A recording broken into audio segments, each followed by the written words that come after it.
শুনতে পাচ্ছেন সকলে? জি ভাইয়া। আচ্ছা, আমাদের মনে হয় মিলন ভাই আপনাদের একটু ভুল করে মেসেজ দিয়ে ফেলছে। আজকে তো আমাদের ট্যাক্স ক্লাস না? শনিবার ট্যাক্স ক্লাস হয়, ওখানে ভাইয়া সম্ভবত স্ট্যাটিস্টিক্স লিখছে। যাই হোক, আমাদের যে অঙ্কটায় আমরা ছিলাম সেটা ছিল কি, যে ভাড়া হতে আয় নির্ণয়। এই ভাড়া হতে মোটায় আমাদের ছকটা গতদিন যেটা দিছিলাম, আপনারা কি খাতায় উঠাইছিলেন? জি ভাইয়া। ভাইয়া ভাইয়া, হ্যাঁ, বলেন। আমি এই গত ক্লাসে ছিলাম না, কিন্তু আমি বিকালে রেকর্ড ক্লাস দেখছিলাম আর কি। তো এখানে এই যে হাতে লেখা একটা আছে, আর একটা তো এই শখ আকারে মানে পিডিএফ করে লেখা আছে। এখন কোনটা উঠাবো, হাতে লেখাটা না আচ্ছা, যে ওইটা? হাতের লেখাটা উঠাবেন, হাতের লেখাটা। আচ্ছা, আমি এটা শোনার জন্য আর হ্যাঁ উঠাইনি। হ্যাঁ, হাতের লেখাটা উঠাবেন। ওই পিডিএফটার ভিতর ওই যেটা আপনার টাইপিং, ওটা হচ্ছে আসলে সামগ্রিকভাবে একসাথে একসাথে আছে।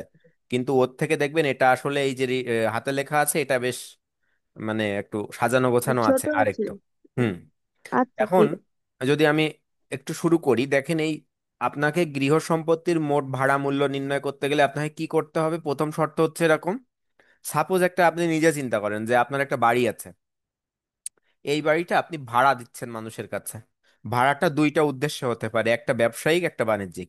সরি, একটা বাণিজ্যিক আর একটা আবাসিক। এই দুইটা উদ্দেশ্যকে আপনাকে ভিত্তি করে কাজ করতে হবে। আবাসিক দিলে একভাবে যাবে, সামান্য কিছু চেঞ্জ, সামান্য। আর যদি আপনি বাণিজ্যিক দেন, তাহলে ওই সামান্য চেঞ্জটা এক জায়গায় আসবে, এক জায়গায় আসবে না। দেখেন প্রথম ক নাম্বার, আমরা এই অ্যান্টি কয়টা একটু দেখবো একবারে। কি বলছে যে ভাড়া হতে মোট আয় নির্ণয়, ধারা হচ্ছে 35 থেকে 39। এখানে ক, খ, গ, ঘ কয়েকটা এন্টি আমাদের দেওয়া আছে। কতে কি বলছে দেখেন: গৃহ সম্পত্তির মোট ভাড়া মূল্য এটা নির্ণয়ের জন্য আমার এই সবগুলো অংশ। খ নাম্বারে বলছে প্রাপ্ত ভাড়া মূল্য, অর্থাৎ আপনি যেটা পাবেন প্রত্যেক মাসে, সেটাকে 12 দিয়ে গুণ করলে 1 বছর, সবসময় আমরা বছর চিন্তা করি। উৎসে করকর্তন, এই উৎসে করকর্তনটাই হবে আপনার কাছে ওই যে যদি কখনো ব্যবসায়িক উদ্দেশ্যে দেন বা বাণিজ্যিক উদ্দেশ্যে দেন, তাহলে এটা হবে। আবাসিকের ক্ষেত্রে এটা আসবে না, এই অংশটুকু। এরপরে ভাড়াটিয়া কর্তৃক মালিকের প্রদত্ত খরচ, মালিক কর্তৃক ভাড়াটিয়ার প্রদত্ত খরচ, এইগুলো যোগ বিয়োগ করলে আসবে আমার প্রকৃত ভাড়া মূল্য। এই প্রকৃত ভাড়া মূল্যের পরবর্তী অংশে দেখেন অথবা পৌর মূল্য বা মিউনিসিপাল মূল্য, এর মধ্যে যেটি বড় হবে, এই দুইটা পার্ট কিন্তু, এই একটা খ নাম্বার পার্টের মধ্যে কয়টা অংশ? এই একটা অংশ আর অথবা আর একটা অংশ, এই দুইটার মধ্যে যেটি বড় সেটা যাবে আমাদের দ্বিতীয় কলামে। এটা হবে কি বার্ষিক ভাড়া মূল্য। এর পরবর্তীতে বলছে দেখেন গ নাম্বারে সমন্বয়যোগ্য অগ্রিম যতটুকু আয় বর্ষে উক্ত সমন্বয়কৃত হয়েছে। অর্থাৎ বিষয়টা এরকম: আপনি ভাড়া দিয়েছিলেন, আবার তার কাছ থেকে অগ্রিম ভাড়া নিয়ে নিয়েছেন। তাহলে অগ্রিম ভাড়া যদি নিয়ে নেন, তাহলে তাকে সেখান থেকে হিসাব করতে হবে। পরবর্তী ঘ নম্বরে বলছে গৃহ সম্পত্তি ভাড়াটিয়া কর্তৃক পরিশোধিত যে কোনো প্রকার সার্ভিস চার্জ বা রক্ষণাবেক্ষণ চার্জ বা অন্যান্য চার্জ, যে নামেই সে অভিহিত করুক না কেন, সেটাও আমার কাছে আসবে। আর এর পরের অংশে যে বলছে কি, শূন্যতা ভাড়া বা ভাতা, এটা বিদ্যুৎ বিলের সাপেক্ষে হিসাব করতে হয়। অর্থাৎ দেখেন আপনি থাকলে বিদ্যুৎ বিল হবে, না হলে বিদ্যুৎ বিল হবে না, অর্থাৎ বিদ্যুতের যে বিল বেশি টাকা আসবে এটা। তাহলে এর সাপেক্ষে আপনাকে শূন্যতা ভাড়া হিসাব করতে হবে। সেই শূন্যতা ভাড়ার হিসাব কি? যে মোট বার্ষিক ভাড়া মূল্য শূন্যতার মাস, অর্থাৎ কয় মাস শূন্য ছিল, ভাগ 12। এই মোট ভাড়া মূল্য দেখেন ক সমান কি কি আসবে, খ, গ, ঘ, তিনটাকে যোগ করতে হবে। আর তার থেকে ওই শূন্যতার অংশটুকু বাদ দিতে হবে। এই যে টাকাটা আসবে সেটা যাবে তৃতীয় কলামে। পরবর্তীতে মেরামত ও রক্ষণাবেক্ষণ খরচ, দেখেন মেরামত ও রক্ষণাবেক্ষণ খরচের মধ্যে সবসময় মনে রাখতে হবে, যদি সেটা আবাসিক উদ্দেশ্যে হয় তাহলে 25% যাবে মোট ভাড়া মূল্যের। আর যদি সেটা বাণিজ্যিক উদ্দেশ্যে হয় তাহলে যাবে 30%, অর্থাৎ 5% ডিফারেন্স। এর পরবর্তীতে আছে দেখেন পৌর কর বা স্থানীয় কর, ভূমি উন্নয়ন কর, ঋণের সুদ বা বন্ধকি ঋণের সুদ বা মূলধনী চার্জ, বীমা প্রিমিয়াম ও অন্যান্য যদি কোনো কিছু থাকে। তাহলে এই অংশটা অনুমোদনযোগ্য খরচ বাদ দিলে আমার যে টাকাটা আসবে সেটাই হচ্ছে আমার ভাড়া হতে নিট করযোগ্য আয়, অর্থাৎ এই টাকাটার উপরে আমাকে ট্যাক্স বা কর দিতে হবে। তাহলে এই ছিল আমাদের একটা অংশ। আমরা আগামী মানে গতদিন যে ক্লাসটা হয়ে গেছিল, এই ক্লাসটা একটু দেখবেন, যদি কেউ আজকে না ক্লাস করে থাকে, মানে আগের ক্লাসটা না করে থাকেন, একটু দেখবেন। দেখলে দেখবেন আমরা আরো আরো ক্লিয়ার হয়ে যাব। তাহলে এখন আমাদের একটা অঙ্ক করতে হবে। অঙ্ক করলে আমরা কনসেপ্টগুলো খুব ভালোভাবে বুঝতে পারবো যে কিসে কি হচ্ছে। অঙ্কটা দেখেন তো, ক্লাস ওয়ার্কে একটা অঙ্ক দেওয়া আছে, একটু পড়ি আমরা। জনাব আসিফ মান্নান, এটা বেতন খাতের থেকে, এই চাকুরি হতের থেকে এটা কিন্তু সহজ, চাকরি থেকে এটা আরো সহজ, খুবই সহজ এটা। হ্যাঁ, ছোট্ট একটা অঙ্ক, দেখবেন খুব বেশি কোনো ঝামেলা নাই। শুধু দুই জায়গায় দুটো চেঞ্জ হয় দুই অংশের ক্ষেত্রে, অর্থাৎ কখনো বাণিজ্যিক আর কখনো আবাসিক। বলছে, ভাইয়া, হ্যাঁ বলেন। এই বাণিজ্যিক আর আবাসিক এর মধ্যে পার্থক্য কি? এই বাণিজ্যিক হলে এই, এই দেখেন আমরা একটু আবার আগের আগের আগের ব্যবসায়ের ক্ষেত্রে ফিরে যাব। উদ্দেশ্যে? হ্যাঁ হ্যাঁ, ব্যবসা। ব্যবসা আর বাণিজ্য একই জিনিস। আর আবাসিক বলতে কি, আমরা যেটা হচ্ছে ফ্যামিলি ভাড়া নেয় যেটা, মানে জনগণ বসবাসের জন্য। আর ধরে নেন সেটা আপনি হচ্ছে ব্যাংক আবাসিক, করলেন, আর ব্যবসার জন্য যেটা ভাড়া নেয় সেটা হচ্ছে বাণিজ্যিক। বাণিজ্যিক বা ব্যবসায়িক। হ্যাঁ, যেমন হচ্ছে ধরেন আচ্ছা, আপনি ঠিক ব্যাংক, আছে। বিমা, কোনো অফিস আদালত যাই বলেন না কেন, সেটা হ্যাঁ, আলাদা। এনজিও যেগুলো ভাড়া দেয় আর কি। হ্যাঁ হ্যাঁ, ও সবকিছু সবকিছু। শুধু জনগণ বসবাসের উদ্দেশ্য ছাড়া আপনার যাই ভাড়া দেবেন না কেন সেটা বাণিজ্যিক। তাই সে যাদেরকে দেন, সরকারি দেন, বেসরকারি দেন, আর স্বায়ত্তশাসিত প্রতিষ্ঠান দেন, যেখানে দেন না কেন। ঠিক আছে। আচ্ছা। চেঞ্জ কোথায়? চেঞ্জ হচ্ছে এই দেখেন এই জায়গাটা, চেঞ্জ এই জায়গায়। রক্ষণাবেক্ষণে কত পার্সেন্ট যাবে? আবাসিকে 25, বাণিজ্যিকে 30। আর আরেকটা জায়গায় চেঞ্জ যাচ্ছে, কোন জায়গাটা? এই জায়গাটা চেঞ্জ, এই যে অংশটা, এই যে অংশটা দেখেন, এই যে উৎসে করকর্তন, এই উৎসে করকর্তনটা, এই জায়গাটা আসবে যদি বাণিজ্যিকের ক্ষেত্রে, কিন্তু আবাসিকের ক্ষেত্রে এখানে কোনো ক্যালকুলেশন আসবে না, এই অংশটুক টোটালি আসবে না। দুইটার ভিতরে পার্থক্য বুঝলেন? অঙ্কটা খুবই সহজ, যদি একটু মনোযোগ দিয়ে দেখেন। দেখেন 5টা 6টা ক্লাসে আমাদের অধ্যায় শেষ হয়ে যাবে। আচ্ছা, আমরা এবার তাহলে অঙ্কের দিকে যাই। দেখেন অঙ্কটা পড়ি। জনাব আসিফ মান্নান হিসাব বিজ্ঞান বিভাগের একজন সহকারী অধ্যাপক। বলছে রাজশাহী ভদ্রা মোড়ে তার একটি বাড়ি আছে। বাড়িটির মিউনিসিপাল মূল্য 50,000 টাকা। তিনি মাসে 7,000 টাকা বাড়িটি ভাড়া দিয়েছে। তাছাড়া তিনি অগ্রিম ভাড়া বাবদ 14,000 টাকা গ্রহণ করেছে। তার মানে সেই যার কাছ থেকে সে ভাড়া দিছিল তার কাছ থেকে আবার অগ্রিম নিয়ে নিয়েছে 14,000 টাকা। তাহলে 1 বছরে যে ভাড়া দেবে সে কয় মাসের ভাড়া নিয়ে নিয়েছে বলেন তো? 2 মাসের ভাড়া অগ্রিম নিয়ে নিচ্ছে না, 7,000 টাকা করে হিসেবে? হ্যাঁ, হ্যাঁ। হ্যাঁ। এরপরে কি বলছে? বাড়িটি 1 মাস খালি ছিল। অর্থাৎ আপনার এই যে 1 বছর, এই 1 বছরের মধ্যে আবার 1 মাস খালি আছে, ফাঁকা আছে, যা বিদ্যুৎ বিল উপস্থাপন সাপেক্ষে প্রমাণিত। অর্থাৎ বিদ্যুৎ বিল হিসেবে দেখা যাচ্ছে যে তার 1 মাসের বিদ্যুৎ বিল দেয়া লাগেনি, অর্থাৎ শুধুমাত্র মিনিমাম চার্জ দেয়া লাগছে। বাড়িটির জন্য তিনি নিম্নলিখিত খরচ সমূহ করেন: মেরামত 18,000 টাকা, আদায় খরচ 5,000 টাকা। এই মেরামত আর আদায় খরচ এটা সবসময় একত্রে বিবেচনা করতে হয়। ভূমি উন্নয়ন কর 1,500 টাকা, বিমা কিস্তি 700 টাকা। আর বলছে 2024-25 কর বছরে বা কর বর্ষে তার ভাড়া হতে মোট আয় নির্ণয় করো। তাহলে আমি দেখলাম আমার কাছে মোট এন্ট্রি আছে কি কি। মিউনিসিপাল মূল্য দেওয়া আছে, বাড়িটির প্রত্যেক মাসের ভাড়া দেওয়া আছে, অগ্রিম টাকা নিয়ে নিয়েছে 14,000, 1 মাস ফাঁকা ছিল বাড়িটা, অর্থাৎ খালি ছিল, ভাড়াটিয়া ছিল না। মেরামত আর আদায়ের জন্য একটা খরচ করেছে, ভূমি উন্নয়ন করের জন্য একটা খরচ করেছে, বিমার কিস্তি দেওয়ার জন্য একটা টাকা খরচ করেছে। তাহলে এই, এই যে অংশ, এই হচ্ছে আমার অঙ্কের বিষয়, ছোট্ট একটা অঙ্ক। দেখেন প্রথম পার্টটা ঠিক যেভাবে থাকে আমরা সেভাবে লিখছি। করদাতা জনাব আসিফ মান্নান, আবাসিক মর্যাদা হিসেবে আমরা লিখছি সহকারী অধ্যাপক। টিআইএন নাম্বার নাই, টিআইএন নাম্বার বা টিআইএন নাম্বার নাই। আয় বর্ষ 23-24। বলছে কি 24-25 কর বর্ষে বলছিল, কিন্তু এই কারণে কিন্তু আয় বর্ষ 23-24 হয়েছে। 24-25 কর বর্ষ, এইটা কি বুঝতে পারছেন? এই 23-24, 24-25-এর বিষয়। এখানে কিন্তু আমার আয় বর্ষ উল্লেখ ছিল না, কি উল্লেখ ছিল? কর বর্ষ উল্লেখ ছিল। পরবর্তী। হ্যাঁ, এই কারণে তার আগেরটা আয় বর্ষ। সার্কেল কর অঞ্চল, আমাদের যে প্রথম পার্টটা থাকে সেই পার্টটা আমরা লিখছি। এরপরে কি আছে? বলছে কি ভাড়া হতে মোট আয় নির্ণয়। তাহলে ভাড়া হতে মোট আয় নির্ণয় বা ভাড়ার যে ধারা, সেই ধারা কত? 35 থেকে 39। 35 থেকে 39 যখন আমরা দেখলাম, এখন দেখেন প্রথম আমার যে ক নাম্বার পার্টটা দেখেন কি লিখছি। গৃহ সম্পত্তির মোট ভাড়া মূল্য কোলন দিয়ে রাখছি, আমরা আর কিছুই করি না, এই যা ক্যালকুলেশন করে আসবে ওই গৃহ সম্পত্তির মোট ভাড়া মূল্য আসবে। খ নাম্বারে বলছে কি, গৃহ সম্পত্তি হতে অর্জিত ভাড়া পরিমাণ, ভাড়ার পরিমাণ অর্থাৎ আপনি যে গৃহ সম্পত্তিটা আপনার কাছে ছিল তার থেকে আপনি ভাড়া পাইছেন কত টাকা, হিসাব করেন তো কত টাকা করে হিসাব পাইছিলেন। 7,000 টাকা করে। আপনাকে সবসময় তো বছর হিসাব করতে হবে, 1 বছর। তাহলে 1 বছর কত মাস, 12 মাস। তাহলে 12 মাস হিসাব করলে আপনি মোট কত টাকা ভাড়া পাচ্ছেন, 84,000 টাকা। 7 12 84,000 টাকা। এইটুকু কি বুঝছি আমরা সবাই? জি ভাইয়া। এই অংশে দেখেন মালিকও ভাড়াটিয়ার কোনো খরচ বহন করেনি, আবার ভাড়াটিয়াও মালিকের কোনো খরচ বহন করেনি, তার মানে এইখানে ওই পার্টটা আমার আসলো না। আর যে উৎসে করকর্তন 5%, ওই অংশটাও এখানে আসলো না। কেন আসলো না? অঙ্কটা আমি কি আবাসিক ছিল নাকি বাণিজ্যিক? আবাসিক। আবাসিক। আচ্ছা, যদি এইখানে এরকম বলতো তিনি একটি বেসরকারি বিশ্ববিদ্যালয়কে ভাড়া দিয়েছে, তাহলে কিন্তু বাণিজ্যিক হয়ে যেত।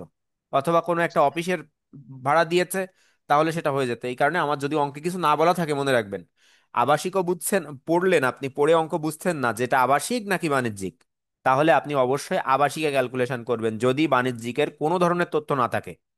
আমরা কোনো ঝামেলায় যাব না, চলে যাব কোথায়, আবাসিকে। আচ্ছা, এরপরে অথবা আমার সত্ত্বে কি বলা ছিল দেখেন তো, এই জায়গাটা একটু খেয়াল করি, গৃহ সম্পত্তির এই অংশটায় কি বলা ছিল দেখেন, মালিক কর্তৃক খরচ, ভাড়াটিয়ার খরচ যোগ বিয়োগ করে প্রকৃত ভাড়া মূল্য, এই ভাড়া মূল্য পৌর করের সাথে তুলনা করতে হবে। পৌর, সরি পৌর মূল্য না, পৌর মূল্য বা মিউনিসিপাল মূল্যের সাথে তুলনা করতে হবে যেটি বড়।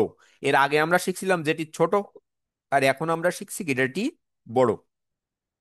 দেখেন, মিউনিসিপ্যালিটির মূল্য অর্থাৎ মিউনিসিপাল মূল্য বলতে কি, আপনার ধরে নেন আপনি খুলনা সিটি কর্পোরেশনের আওতায় থাকেন, খুলনা সিটি কর্পোরেশনে একটা বাড়ি করলে, সাপোজ যদি ধরে নেন আপনি খুলনা সিটির মধ্যে একটা বাড়ি করেছেন, তার একটা ফ্লোরের ভাড়া আপনাকে ট্যাক্স দিতে হয় সরকারকে। তাহলে সেই ট্যাক্স দিতে গেলে যেখানে ধরে নেন একটা মিনিমাম একটা চার্জ থাকে যে আপনাকে এত টাকার ভাড়া আপনাকে দিতেই হবে।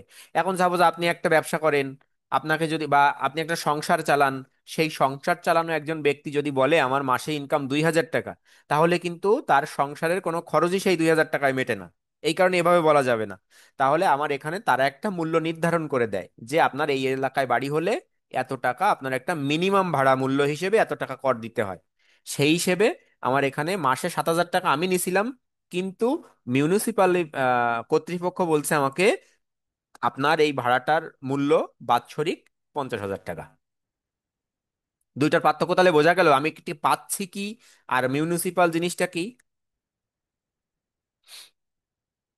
এবার দেখেন এইখানে এসে আমাদের কি হয়েছে, এই যে গৃহ সম্পত্তির মোট ভাড়া মূল্য খ নাম্বারে এসে তাহলে আমরা এই টাকাটা পাইলাম, আর মিউনিসিপাল অথবা দেখেন বলছে বার্ষিক ভাড়া মূল্য কোনটা হবে, যেটি বড়। তাহলে এখানে আমরা পাইছিলাম একটা 84,000, একটা 50,000, তাহলে যেটি বড় 84,000। তাহলে এই 84,000 পর্যন্ত আমরা লিখলাম। খ নাম্বার পার্টটা হইল। এবার গ নাম্বারে বলছে সমন্বয়যোগ্য অগ্রিম ভাড়া। আমি অগ্রিম ভাড়া কত টাকা নিয়ে নিছিলাম তার কাছ থেকে, 14,000 টাকা। তাহলে এই 14,000 টাকা আমি তো অগ্রিম নিয়ে নিয়েছি, আমি তো পাবো হচ্ছে 7,000 টাকা হিসেবে 1 বছরে 12 গুণ করলে 84,000 টাকা। কিন্তু আমি তার কাছ থেকে তো অগ্রিম টাকা নিয়ে নিয়েছি 14,000 টাকা। তাই দেখেন, সমন্বয়যোগ্য অগ্রিম ভাড়া 14,000 টাকা আমি তার কাছ থেকে নিয়েছি। এরপরে বলছে শূন্যতা ভাড়া, আর তো আমার কিছু নাই। আমার যদি এন্ট্রিতে যাইতাম আমি এখানে কি কি ছিল, এর পরবর্তীতে আমাদের দেখেন বলছিল এই যে গৃহ সম্পত্তি কর্তৃক পরিশোধিত কোনো খরচ যদি আপনাকে দেয়া হয়ে থাকে, সে যে নামেই হোক না কেন ভাড়াটিয়া দেয়, এ ধরনের কোনো তথ্য আমার অঙ্কে দেওয়া নেই, তাহলে এখানে কোনো এন্ট্রি আসবে না। তাহলে আমার এই শূন্যতা ভাড়ায় চলে যাব আমি। দেখেন শূন্যতা ভাড়ায় যখন আমি যাচ্ছি, আচ্ছা এই বাড়িটা কয় মাস ভাড়া ছিল, এই ফাঁকা ছিল, শূন্য ছিল? 1 মাস। 1 মাস। তাহলে 1 মাস দেখেন আমি মোট ভাড়া পাইছিলাম কত টাকা, চুরাশি চুরাশি হাজার হাজার টাকা তাহলে এই যে 84,000 টাকা যদি শূন্যতা বের করতে চাই, তাহলে 12 দিয়ে ভাগ হবে, 1 দিয়ে গুণ হবে, অর্থাৎ 12 মাস ভাগ 1 গুণ। দেখেন তো এই যে অংশটা, তাহলে সেই 7,000 টাকা হবে না আপনার, হ্যাঁ। 7,000 টাকা। আচ্ছা, এবার দেখেন পরের অংশে কি বলছে, তাহলে এই মোট ভাড়া মূল্য, এবার এই যে মোট ভাড়া মূল্য, এই যে গৃহ সম্পত্তির ভাড়া মূল্য, এর শর্তটা কি দেখেন, ক সমান খ প্লাস গ মাইনাস ঘ, অর্থাৎ খ, গ, আর ওইখানে আরেকটা ঘ ছিল। তাহলে ওই সবগুলা বাদ দিয়ে আমার শূন্যতা ভাড়াটুক বাদ যায়। তাহলে এইখানে আমার ক আছে আর গ, খ আছে আর গ আছে। এই কারণে খ প্লাস গ যোগ আর ঘ হচ্ছে আমার শূন্যতা ভাড়া। তাই দেখেন শূন্যতা ভাড়া আমার বাদ, শূন্যতা ভাড়া বাদ দিয়েছে। তাহলে শূন্যতা ভাড়া যখন আমরা বাদ দিলাম, তখন বাদ দিলে আমার কত টাকা আসছে? 91,000 টাকা। এখানে অর্থাৎ আমার এই যে টাকাটা আছে এই টাকা, তার সাথে আমার অগ্রিমের যে অংশটা, আর আমার শূন্যতা ভাড়াটা তার থেকে বাদ, বাদ দিয়ে আমি মোট পাইলাম কত টাকা? 91,000 টাকা। এই যে 91,000 টাকা আমার কি মোট ভাড়া মূল্য। এখন যখন আমি মোট ভাড়া মূল্য পেয়ে যাচ্ছি, তখন আমাকে পরবর্তীতে কি করতে হবে? পরবর্তীতে দেখেন তো, বাদ অনুমোদনযোগ্য খরচ। এই অঙ্কে আমার খরচ কি কি আছে? খরচ কি কি আছে অঙ্কে? এইখানে না, মেরামত ও আদায় খরচ। এই মেরামত আর রক্ষণাবেক্ষণের মধ্যে আদায় সবসময় ইনক্লুডেড, এটাকে সবসময় একত্রে ধরতে হয়। আর ভূমি উন্নয়ন কর, বিমার কিস্তি, এই দুইটা আমার আলাদা খরচ আছে। দেখেন, ভূমি উন্নয়ন কর, বিমা কিস্তি, এই দুইটা আমরা এখানে লিখছি, এই যে 1500 টাকা আর 700 টাকা। আর সবসময় মনে রাখবেন, মেরামত রক্ষণাবেক্ষণ খরচ কখনোই আপনি এই জায়গায় যা আছে এর দিকে তাকানোর দরকার নেই। এখানে যা আছে এর দিকে খেয়াল করার দরকার নেই। আপনি সব সময় আপনার যে মোট যে ভাড়া মূল্য আছে, এই ভাড়া মূল্যর 25% অথবা 30%, 25% অথবা 30%, 25% কার ক্ষেত্রে? আবাসিকের ক্ষেত্রে। আর 30% কার ক্ষেত্রে? বাণিজ্যিক। বাণিজ্যিকের ক্ষেত্রে। এখানে কি দেওয়া আছে আপনার দেখার দরকার নেই, মেরামতের কথা বলা থাকলেই আপনি আপনার কাছে যে ভাড়া মূল্য আছে এই ভাড়া মূল্যের 25% অথবা 30% কাটবেন আপনার অঙ্কের ভিত্তিতে। তাহলে দেখেন, মেরামত আমি রক্ষণাবেক্ষণ খরচ 91,000 গুণ 25% কত আসছে? 22,750 টাকা। তাহলে এই যে 22,750 আর 1500 আর 700, এই তিনটা যোগ করে আসছে 24,950 টাকা।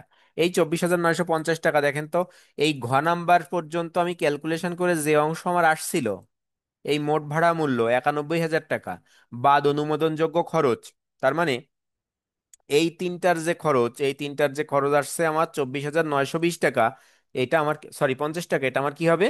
বাদ যাবে। তাই 66,050 টাকা আমার অ্যান্সার আসছে। তাহলে এটা আমার কি, যে ভাড়া হতে নিট করযোগ্য আয়। ঠিক আছে, ভাড়া হতে নিট করযোগ্য আয়। আমরা এ পর্যন্ত কি বুঝলাম? প্রশ্ন থাকলে প্রশ্ন করি। ভাইয়া, এই টিকা ছাড়া অঙ্ক করা যায় না? হ্যাঁ, হ্যাঁ, এই যে টিকা, হ্যাঁ। এটা বাদ দিয়ে করা যায় না? কেন আপনি, টিকা, টিকা 2 লাইন লিখছি আমি, দেখেন সহজ। এখানে তো মিলাই না, আরো তো আছে সামনে খেলা। আপনি টিকা না দিলে তো হবে না। আপনি ওই যে, আপনার সত্য তো এটা, আপনি এখানে তো আপনার ইচ্ছা মতো অঙ্ক করছেন। এই অঙ্কটাই কি ব্যবসায়িক বাণিজ্যিক সরাসরি কোথাও বলা ছিল? এ, না। বলা ছিল না। তাহলে আপনি ধরেছেন কি? বাণিজ্যিক। তাহলে আপনাকে ওই অংশটুকু উল্লেখ করে দেওয়া উচিত না, যে আমি এটা করছি। ট্যাক্সের ক্ষেত্রে ভাইয়া, আর বিষয়। এই যে হ্যাঁ, বলেন। এই যে ক, খ, গ, ঘ, এইভাবে সারি দিয়েই লিখতে হবে, মানে উল্টা পাল্টা হইলে হবে না? না, না, এইভাবে লিখবেন, একটু সিরিয়াল মেনটেন করে লিখলে কি হয়, আপনার অঙ্কগুলো আসলে ভুল যাওয়ার সম্ভাবনা কম থাকবে। কিন্তু যখন আপনি ঠিক এভাবে করবেন, যেটা নেই সেটা বাদ দেবেন, সেটাকে আপনি পর্যায় ক, খ, গ, টোটালিটি নাই, তাহলে ওই ঘটা হয়ে যাবে গ। ঠিক আছে, তখন আপনি এই জায়গাটা ঠিক আচ্ছা, সেইভাবে ঠিক আছে। ক্যালকুলেশন করবেন। যদি আমার গ আর কোনো কিছু না থাকতো, তাহলে আমি কি করতাম? ক সমান খ খ মাইনাস গ। মাইনাস ঘ। ঘ তখন তো আসতো না আমার, আমার এই গটাই ও, কি হয়ে যেত? ঘ হয়ে যেত না? এই ঘটাই গ হয়ে যেত না? উপরে উঠে আমার তো যেত। আমার আচ্ছা, তো ঠিক এটা আছে। নাই, এই ধরনের এটি নাই, তাহলে আমি তো ক খর পারে ঘ লিখবো না, কি লিখবো? ক খর পারে গ লিখবো না?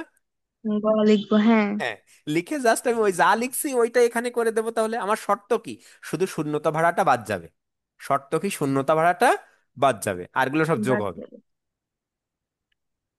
আচ্ছা, এবার ওই অনুমোদনযোগ্য খরচ যখন আমরা ক্যালকুলেশন করলাম, দেখেন আসলো আমার এটা টাকা, তাহলে 66,000। 50 টাকা আসছে আমার। আমি দুইটা ক্যালকুলেশন এখানে লেখার মতো ক্যালকুলেশন আছে কি, দেখেন নাম 1 নাম্বার টিকাতে বলছি আমি, অর্থ আইন 2024 অনুসারে মেরামত ও রক্ষণাবেক্ষণ খরচ আবাসিক গৃহের ক্ষেত্রে মোট ভাড়ার 25%। আর 2 নাম্বার লিখছে আদায় খরচ মেরামত ও রক্ষণাবেক্ষণ খরচের অন্তর্ভুক্ত বিষয় বলে আলাদাভাবে বিবেচনা করার প্রয়োজন নেই বা বিবেচনার প্রয়োজন নেই। তাহলে আমরা শুধুমাত্র ওই দুইটা তথ্য যা এখানে করছিলাম সেটা লিখছি। যদি আবার আদায় খরচ, আমি আদায় খরচ রক্ষণাবেক্ষণের মধ্যে নিয়ে না যেতাম বা বিবেচনা না করতাম, তাহলে কিন্তু আমার আদায় খরচ হিসেবে আরো একটা এক্সট্রা খরচ রয়ে গেছিল না? তাহলে তো আমাকে সেটা এখানে দেখাতে হতো, কিন্তু আমি তো সেটা দেখাই নাই। তাহলে মনে রাখতে হবে সবসময় আদায় আদায় খরচটা মেরামত রক্ষণের ভিতরেই। কারণ কি, আপনি একটা বাড়ি করেছেন, সেই বাড়িটা আপনার কেউ দেখাশোনা করছে, তাহলে ওই ব্যক্তি সকল টাকা পয়সা উঠাচ্ছে, তাহলে ওটাই তো সেই রক্ষণাবেক্ষণের মধ্যে যায়। তাহলে মেরামত হচ্ছে বাড়ির কোনো কাজ করা, আর রক্ষণাবেক্ষণ কি, ওর সিকিউরিটি বা বিভিন্ন ধরনের, যদি আবার আলাদা কোনো নামে থাকে তাহলে সেটা আমরা আলাদা নামে দিব, কিন্তু যদি না থাকে তাহলে আমরা ওই অংশটাকে, আদায় খরচটাকে সবসময় আমরা মেরামত রক্ষণাবেক্ষণের সাথে বিবেচনা করে কাজ করব। ঠিক আছে? তাহলে আমরা এই যে অঙ্কটা দেখলাম, তাহলে অঙ্কটা নিয়ে দেখেন তো কারো কোনো প্রশ্ন আছে কিনা। এই অঙ্ক কিন্তু সহজ আছে আগের অঙ্কের থেকে। আর আপনাদের সবসময় চিন্তা রাখতে হবে, চারটা চারটা, অর্থাৎ চারটা পার্ট বিতে চারটা পার্ট সিতে কিন্তু অঙ্ক আসবেই আসবে। যদি অঙ্ক কম আসে, মনে রাখবেন যদি অঙ্ক কম আসে তাহলে থিওরি বেশি আসবে। যদি থিওরি বেশি আসে তাহলে কি হবে, তাহলে আপনার মানে লিখতে তো হবে, এখন রিটেনও পড়তে হবে। এই ভাই এর কারণে, থিওরি তো বাংলায় লিখতে হবে না? হ্যাঁ এর থিওরি বাংলায়, এর থিওরি বাংলায়, স্ট্যাটিস্টিক্স থিওরি ইংলিশ। স্ট্যাটিস্টিক্স একটু পড়ালেখা করেন, যে অধ্যায়টা চলবে, আমি এটাই দাবি করব আপনাদের কাছে বা পরামর্শ দেব, যে অধ্যায় চলবে স্ট্যাটিস্টিক্স এর ওই অধ্যায় আপনি পড়বেন থিওরি। তাহলে কি হবে, যে আপনি এখানে যা অঙ্ক করছেন ওই অঙ্ক রিলেটেড কিছু ওখানে আপনি আবার করতে পারবেন।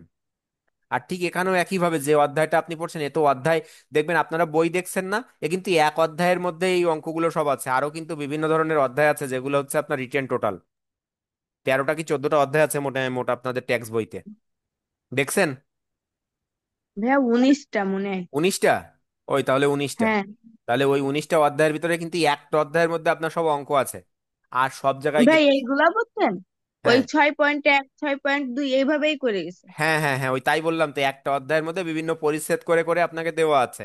আর সব কিন্তু রিটেন, তাহলে রিটেন কিন্তু আপনাকে পড়তে হবে। যাই হোক, মোটামুটি আমরা একটা অঙ্ক দেখলাম। অঙ্ক নিয়ে কারো কোনো প্রশ্ন আছে?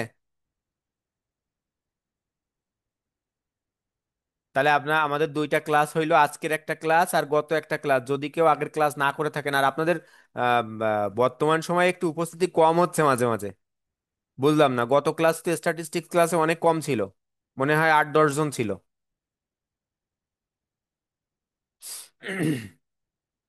ঠিক আছে, কারো কোনো প্রশ্ন আছে তাহলে?